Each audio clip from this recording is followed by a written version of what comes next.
बात अगर मखदुमपुर की करें तो मखदुमपुर का चुनाव काफ़ी रूप में मायने रखता है। मायने इसलिए कि वहाँ से जीतने के बाद जीतन राम मांझी मुख्यमंत्री तक बने। तो मखदुमपुर सीट अभी आरक्षित सीट है या कहिए सुरक्षित सीट है। सुरक्षित सीट से कई उम्मीदवार हैं। उसी उम्मीदवार में महिला का भी नाम आता है, तो महिला में है रानी कुमारी, जो कि अभी वर्तमान में जिला परिषद अध्यक्ष है और पहले भी जिला परिषद रह चुकी हैं। मखदुमपुर से चुनाव भी लड़ी हैं। हम इनसे बात करेंगे और समझेंगे कि इस बार 2025 में आने वाले विधानसभा चुनाव में क्या होगा और इनकी स्थिति और ये क्या सोचते हैं। पहले तो मैम स्वागत है आपका। चलिए, बहुत बहुत बधाई हो आप लोग को। 2025 चुनाव आने वाला है। 2025 चुनाव में आप मतलब कैसे देखती हैं और क्या करेंगी? देखिए, हम 2006 से हम नेतृत्व कर रहे हैं जिला परिषद का, और जनता में मेरी पूरी विश्वास है कि जब भी मैं जनता के बीच में जाती हूँ उन्होंने हमको सम्मानित करने का काम किया। आज मैं 2006 से लगातार ये आपका अभी 25 है ना, वो 25 तक मैं अभी वर्तमान में चेयरमैन हूँ। और ये जनरल सीट है। आज जनरल सीट पर एक विश्वास के साथ जनता का मेरे ऊपर यकीन और विश्वास था कि ये चेयरमैन की कुर्सी संभाल सकती हैं, इसलिए मुझे सम्मानित पद मिला। और 2025 विधानसभा चुनाव है, तो हर जगह मैं जाती हूँ। मौका तो मिला नहीं, टिकट मिला, लेकिन संजोग कहिए कट गया या क्या हुआ हम भगवान जानते होंगे। लेकिन 2025 आवाम, मैं भी 10 बजे रात तक घूमती हूँ। लोगों का कहना है कि मैम आप टिकट लेके आइए, हम आपके साथ हैं। और ऐसे ऐसे नेतृत्व करने वाले जो व्यक्ति हैं उन्हीं को टिकट भी मिलना चाहिए, ताकि सुख और दुख जनता को समझे। और उसमें आप जब से हम लोग के साथ रहती हैं, हर परिस्थिति में जब भी पुकारते हैं तब भी आप उपस्थित रहती हैं। इसलिए मुझे विश्वास है अपनी जनता पर कि पुनः हमको फिर से 2025 में हमारी जनता हमको मौका देंगे। मखदुमपुर क्षेत्र काफ़ी महत्वपूर्ण रखता है। जीतन राम मांझी भी पहले से वहाँ जीत चुके हैं, अभी आरजेडी के वहाँ विधायक हैं। तो मखदुमपुर में क्या समस्या है जिसको मतलब लेकर आप पहले भी बात किए हैं या फिर अभी भी आपको लगता है कि वो समस्या खत्म होना चाहिए?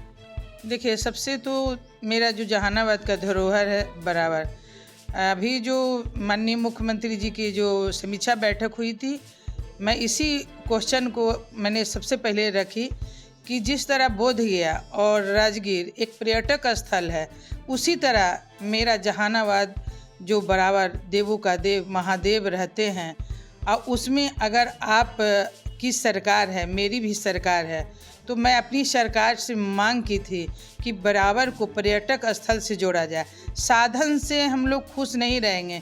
पर्यटक जब तक नहीं स्थल बनेगा तब तक हम लोग को यहाँ का जो देवों का देव है महादेव, उसमें हम लोग का जो अभी जो स्थिति है, जो लगता है कि मरुभूमि है, तो मरुभूमि को हम लोग कैसे धर्म स्थल को हम लोग बनाएं, ताकि हमारे जो पर्यटक लोग आएंगे तो जहानाबाद पूर्णतः वो धर्म स्थल से जुड़ जाएंगे। और यहाँ के लोग को चाहिए बराबर पहाड़ का पर्यटक स्थल।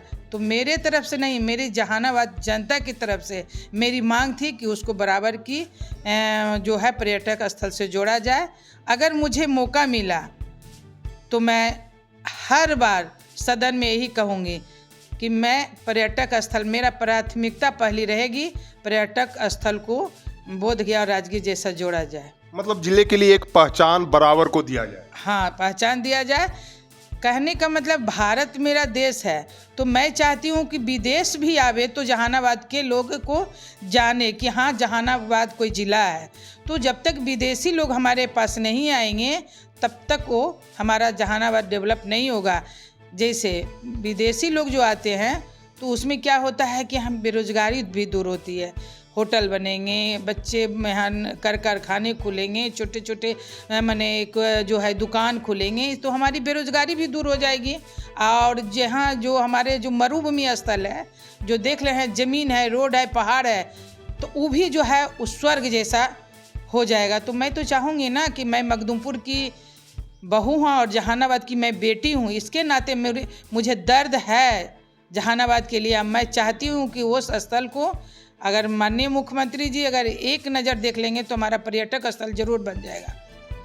मखदुमपुर में कई उम्मीदवार हैं मैम, और कई उम्मीदवार में ज़्यादातर पुरुषों का नाम आ रहा है। आप तो घूमते रहती हैं, तो तुलना कैसे करती हैं कि मतलब उनसे बेहतर हम कर देंगे? देखिए, अभी तो मैं चेयरमैन हूँ और मैं ईमानदारी से अपनी जनता के बीच में जा रही हूँ और जो भी हमारी जनता हमको अधिकार दी है मैं वहाँ तक पहुँचाने का काम कर रही हूँ। तो मुझे विश्वास है। देखिए, बरसात जब होती है ना तो छोटे बड़े सब मेढक आते हैं, लेकिन वही मेढक टिक पाते हैं जो हमेशा ज़मीन पर रहते हैं या पानी में रहते हैं। बाकी तो जो छोटे छोटे मेढक हैं वो कहाँ भुला जाते हैं कोई पता ही नहीं चलता। तो मैं किसी को मेढक नहीं कर रही हूँ, मैं कह रही हूँ कि जनता के बीच में जो रहेगा वो जनता उसको एक्सेप्ट करेगी, या जो जनता के बीच में नहीं रहेगा वो जनता एक्सेप्ट नहीं करती है। ये बरसात है, बहुत लोग आएंगे, बहुत लोग जाएंगे। मैं तो बराबर चुनाव लड़ती हूँ, बराबर मेरे साथ 20 गो 10 गो 15 गो प्रत्याशी। आप लोग लोकल, आप लोग मीडिया हमारे भाई की तरह हैं और हमेशा हमको आप लोग साथ दिए, इसलिए मैं तो बार बार कहती हूँ कि आप लोग धन्य हैं जो हमको समर्थन करते हैं। मैं वैसे व्यक्ति हूँ कि आप देखें मैं संघर्ष से हमेशा लड़ते रहती हूँ। जहानाबाद में आप यहाँ से काम कर रही हैं, मखदुमपुर भी घूम रही हैं। मखदुमपुर क्षेत्र में अभी कितना विकास हुआ? अभी आरजेडी के विधायक हैं, तो क्या उनके द्वारा कुछ कार्य किया गया या मतलब नगण्यता ही है या पहले की अपेक्षा काम कुछ हुआ है? देखिए, मैं जितनी भी काम कर रही हूँ फेसबुक पर डाल रही हूँ।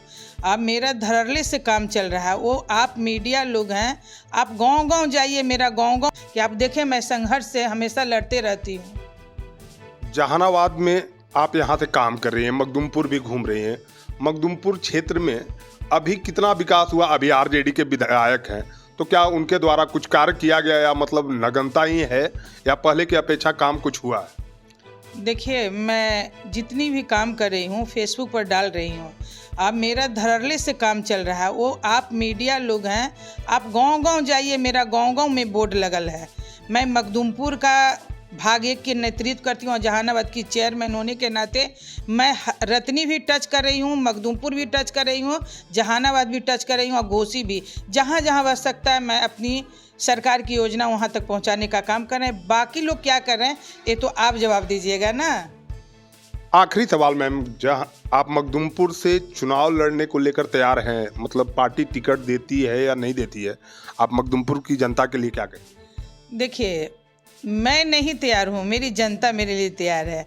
वो तो समय बताएगा कि मैं क्या करूँगी। अगर पार्टी टिकट नहीं देती है तो जनता से मैं पूछूंगी कि क्या आप क्या करें। हम लोग को तो आधा उम्र बीत चुकी है, तो मैं अगर नहीं लड़ूंगी तो फिर क्या बाद में क्या करूंगी जब चलने लायक नहीं रहूंगी तब। इसलिए हम जनता से पूछ के ही चुनाव लड़ेंगे। ये थे रानी कुमारी जो जिला परिषद भी हैं और खुलकर बताई।